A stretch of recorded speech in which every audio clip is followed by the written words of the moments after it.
There is a question or comment or subject I get all the time on this channel, and Kevin Griffin said this. I was surprised to find that literacy in Irish left me completely ignorant in Welsh, with knowledge that there are lots of cognates and similar grammatical peculiarities between Gaelic and Welsh. I feel I could pick up some Welsh literacy fairly quickly. Goes on.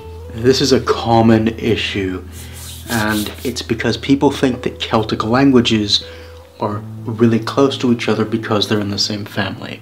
There's two families within this family, but just telling you that there's the Brythonic, which is British, Goidelic, which is Irish origined, that's not going to cut the butter, because there's a bit of development, ancient development, and there's the reason in that why people don't get this. It's no fault of your own, Kevin. I mean, if you learn Irish, you would expect to be able to jump into Welsh because they're both Celtic, just like you would if you learn Italian, you should be able to jump into Spanish, right? But Celtic languages don't work that way. And in this video, this is Benjamin, and I'm going to explain to you why this is the case by showing you the developments very briefly in 4 different language families within Indo-European, then Celtic, and then you'll see. Because without looking at the development of language, you're not going to really understand why Celtic languages, you can't just jump from Welsh to Irish like that.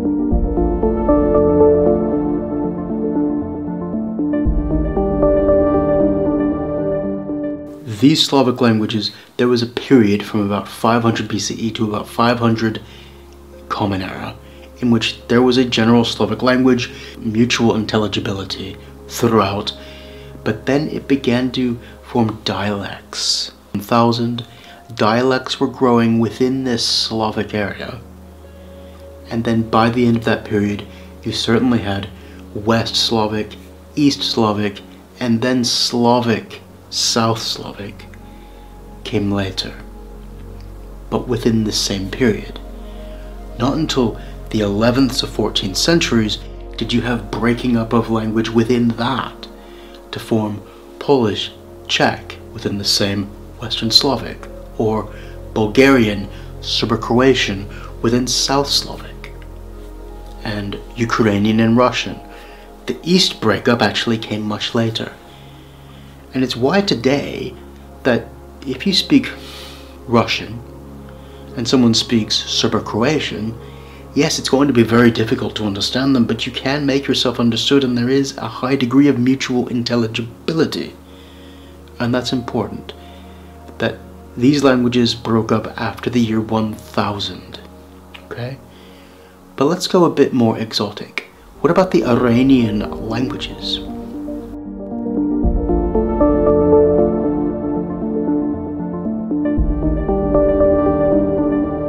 By 1000 BCE, I know that's a long time ago, the Iranian language, Proto, was breaking up into Western and Eastern branches. Within the Western branch, you find Kurdish and Persian. Pashto belongs to the Eastern branch. Pashto is not mutually intelligible with Persian. Remember that for later, okay? Because the Celtic breakup is more like the Iranian breakup, really, than any other group in this, actually. In the 3rd century, the Parthian Empire of the Iranian plateau collapsed, which caused a power vacuum in the lands between Rome and Persians. And as a new Iranian power emerged, Sasanians, giving birth to Middle Persian, people who had become Kurds formed in semi-independent kingdoms in the northwest. And these people would become the Kurdish speakers. There's several Kurdish languages over the next few hundred years, more distinctly.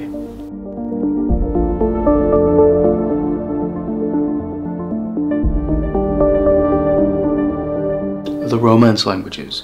Just by having French and having studied a bit of Latin, I can look at Romanian and be like, okay, On paper at least, I know exactly what that's talking about. It's very easy once you have the core of Latin. And the Roman Empire expanding, meteorically, from 350 BCE to 150 or so in the Common Era, imposed Latin as the administrative language on all of these vast domains. But even within the late Roman Empire, there were noticeable differences emerging as Latin had been imposed upon peoples speaking far and distinctly different languages underneath in the common people's population. But the Latin was the language of any authority in administrative use. It had become the common language, vulgar Latin. From this the Romanian language, but the Romance languages generally, emerged. But it took a long time. Not until the 9th century are we seeing that French, the Spanish language, Portuguese, are these having enough distinction between each other to lose mutual intelligibility in some cases, to be languages of their own and separate from Latin. And Spanish, and Italian especially, these two progress much slower from the core of Latin. In some instances Romanian, but that's more the grammar rather than the etymological shapes. So there's differences in how these languages are leaving the Latin language, which take centuries. And in the northern parts of Spain today, people were still essentially speaking a form of Latin well up almost to the 1,000 year mark, the 9th, 10th century. If not for Arabic, Spanish would probably look a lot more like Italian today. But that did make it diverge again. So 9th to 10th century across the Romance world, in varying stages and degrees, were these truly forming.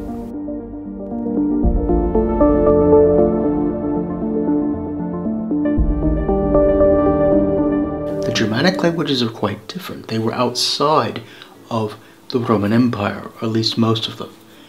500 BCE, you get an emergence pushing south. The survivors today, two branches of the Germanic languages, North Germanic and West Germanic. East Germanic did not make it. Maybe I'll make a video on them sometime.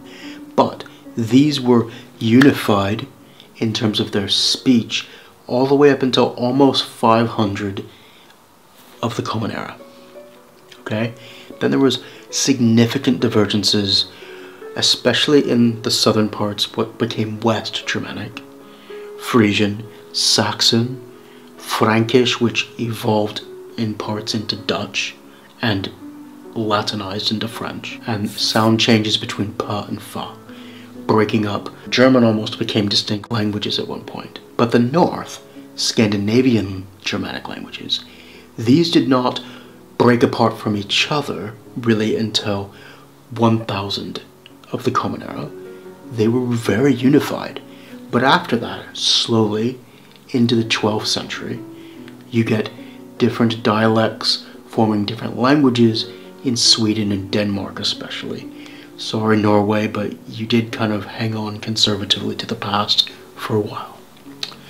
And that's why Swedish, Danish, Norwegian, if you speak one of these, you're going to be able to get the others relatively quickly. Okay? And that's important because the date of that divergence is later than Slavic, even, at least for the northern part of the Germanic languages. But what about Celtic?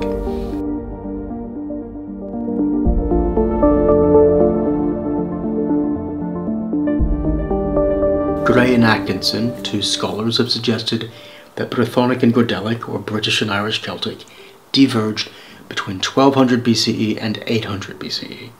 So around 1000 BCE, just to give a clearer date. Around, roughly. That's over 3,000 years ago, okay? So that's beyond any of the other language groups that we've shown here, that those two truly began diverging. Now, it's more complicated than that. There's differences in opinion and arguments over where the P Celtic, that's the British, and the Q Celtic, the Irish groups, came from. There were different waves of immigration into Britain, certainly, in the Bronze Age. We know Welsh was much more similar to Gaulish than Irish was.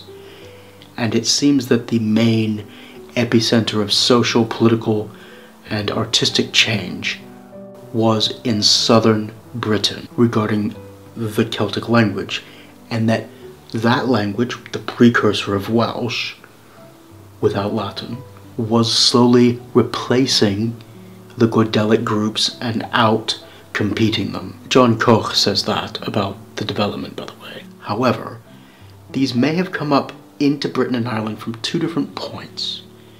The Goidelic or Irish group may have come up along the seacoast, and the P-Celtic, what would become Welsh eventually, came in from the continent. So Irish may have more in common with the extinct Iberian Celtic, but not enough of that has survived for us to know. But what we do know is that Rome came, 43 of the Common Era, and they brought with them Latin, administration, enforced language. This was breaking down the British Celtic language into a Romance language like you saw in France, Spain, Romania, etc. But the Roman Empire did not have enough time to finish off the job, luckily for us Welsh. So Welsh, Cornish and Breton became almost like hybrid Celtic Romance languages. So we, pont, eglwys, bridge, church, core root words, cynnig, to offer, these all come from Latin, but a different stage of Latin than the French words which ultimately come from Latin in English. We took a vulgar Latin from an earlier point than the Latin that entered into English for prestige words. And Irish, this never happened. So by about the 5th century, the early dialects, which would become Welsh, Cornish, and Breton, were already forming into new languages very slowly. And so the Celtic groupings, these two families, broke off of each other twice. You had the late Bronze Age, early Iron Age break, in which Goidelic and Brythonic shifted, probably due to migrations. And then you had the Roman imposition of Latin, which changed Brythonic so deeply. So, do you remember Pashto? Pashto and Persian can't understand each other. That's about, I'm not going to say similar distance actually, it's further apart than that, between Irish and Welsh. Kurdish is a distinct language from Persian, but they can understand each other with help, a bit of difficulty, but they can do it. If I'm, as an English speaker, listening to a German conversation, I can sort of make out what they're talking about if they're speaking with a lot of cognates that are simple words in English, right? Romance languages, you can at least make out the subject of what they're talking about. Slavic languages, you can understand a lot more, depending upon your dialect and the distance between. But Celtic languages, because of those two ancient breaks, I mean one's like almost prehistory old, we have no way to understand what each other are on about when you're just speaking. On paper even, it's difficult. You can make out a bit more just because of the grammar. But when people approach Celtic languages, they don't understand this, that Welsh, Cornish, Breton are one family, almost a separate language group. Irish, Scots, Gaelic, and Manx are another family. These are not sister languages, they're cousins. They're further than siblings. It's no one's fault that you don't understand that when you take on a Celtic language, because this break is so old that it's difficult for us to even understand. I, as a Welsh speaker, it's taken me years to understand that, which now with my knowledge, I can answer this question for you and help you avoid any mistakes, because if you learn one language, you're not going to automatically get the other Celtic language. So learn what you want to learn, and don't waste your time. So I'm helping you save your time. If this was worth your time, please join me on Patreon, buy me a coffee, leave a super like, donate in any way you can, or keep watching videos and tapping like. Thank you very much for watching, and I hope, Kevin, that answered your semi-question. We'll see you in the next episode.